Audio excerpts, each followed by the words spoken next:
नमस्कार दोस्तों, आयुर्वेद शाला में आपका स्वागत है। आज हम आपको करेले के रस के बारे में जानकारी देंगे। आप जब पार्क से घूम के आते हैं तो देखा होगा कि बाहर करेले का रस देते हैं। बहुत सारी कंपनियां करेले का रस बनाती है पीने के लिए, लेकिन वो पिया क्यों जाता है? आम बीमारियों में तो लोगों को पता है, लेकिन कुछ मुख्य बीमारियां हैं जिनके बारे में लोगों को नहीं पता है। तो हम आपको बताते हैं कि कौन कौन सी बीमारियों में करेले का रस पिया जाता है। दोस्तों, आप ये करेले देख रहे हैं। इन करेले का रस कैसे बनाया जाता है? ये बड़ा आसान है, पूरे भारतवर्ष में सब जगह पाया जाता है। दोस्तों, भारत के अलग अलग राज्य में यह भिन्न भिन्न नामों से पुकारा जाता है, बोला जाता है। जैसे कि हिंदी में करेला बोलते हैं, करेली बोलते हैं। बंगाली में इसे करला उच्छे बोलते हैं, मराठी में कारले बोलते हैं, गुजराती में करेलू बोलते हैं और तेलगी में करीला बोलते हैं। फारसी भाषा में इसे करेलाहा बोलते हैं। तो ये विभिन्न प्रकार के नाम हैं जो अलग अलग राज्यों में बोले जाते हैं। तो आइए शुरू करते हैं, कौन सी बीमारियों में करेले का रस कितनी मात्रा में लिया जाता है। दोस्तों, पहला उपाय उनके लिए है जिनके हाथ पैरों में, जोड़ों में अक्सर दर्द की समस्या बनी रहती है, जिसे हम गठिया का रोग कहते हैं। आप इसके लिए करेले का रस लीजिए और राई का तेल ले लीजिए। दोनों को बराबर मात्रा में मिलाकर अपने हाथ पैरों के जोड़ों पर लगाइए। जहाँ पे आपको दर्द की समस्या रहती है वहाँ लगाइए। इससे आपके हाथ पैरों की दर्द की समस्या जल्दी ही ठीक हो जाती है। दोस्तों, अगला उपाय उन लोगों के लिए है जिनके शरीर पर फोड़े फुंसियाँ ज़्यादा मात्रा में निकलते हैं, खून में अशुद्धियाँ रहती हैं, जिनका खून में किसी प्रकार का इन्फेक्शन हो जाता है। आप इसके लिए 60 ग्राम की मात्रा में करेले का रस लीजिए। रोज़ आपको ये सुबह खाली पेट पीना है। इससे कुछ ही दिनों में आपका जो खून है वो जल्दी ही ठीक हो जाता है, साफ़ हो जाता है। जिनको फोड़े फुंसियों की शिकायत है वह भी जल्दी ठीक हो जाती है। दोस्तों, अगला उपाय उनके लिए है जिनकी पाचन क्रिया कमज़ोर है, भूख नहीं लगती है जिन लोगों को। आप इसके लिए आधा चम्मच की मात्रा में करेले का रस लीजिए और उसे आधा गिलास में मट्ठे में मिलाकर कम से कम दिन में आपको 3 बार लेना है। इससे आपकी भूख भी खुल जाती है और पाचन क्रिया मजबूत होती है। दोस्तों, अगला उपाय उनके लिए है जिनको ठंड लगने के कारण बुखार हो जाता है। आप इसके लिए 15 ml की मात्रा में करेले का रस ले लीजिए और उसमें कम से कम 2 चुटकी के बराबर जीरा ले लीजिए। अच्छी तरह से उसमें मिलाकर दिन में आपको 3 बार लेना है।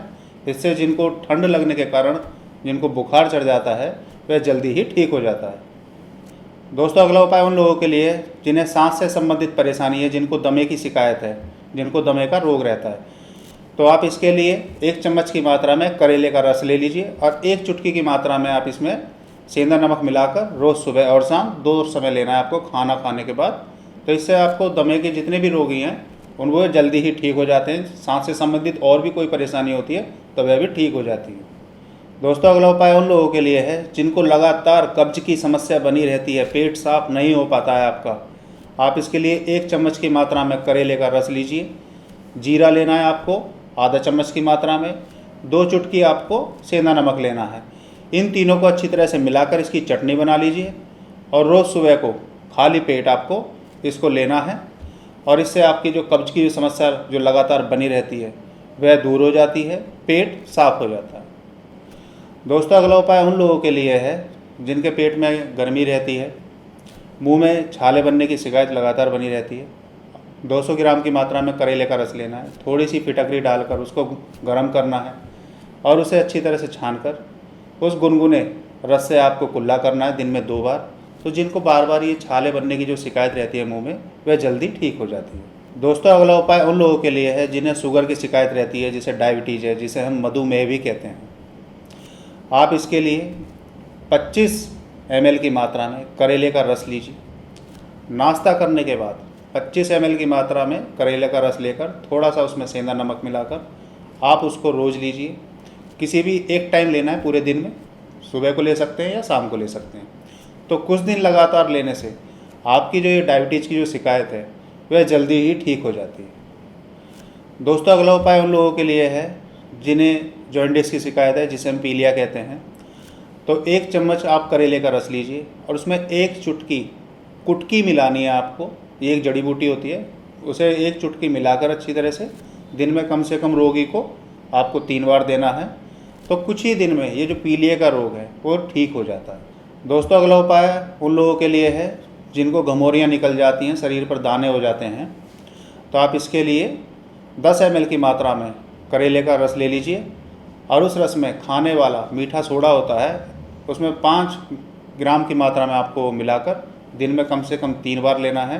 तो जिनको घमौरिये की जो शिकायत है, शरीर पर दाने निकलने की जो शिकायत है, वह कुछ ही दिन में ठीक हो जाती है। दोस्तों, आज हमने आपको करेले के रस के बारे में जानकारी दी, कुछ बीमारियों के बारे में बताया है जो नॉर्मल बीमारियां होती हैं कि उनको किस तरह से ठीक किया जा सकता है।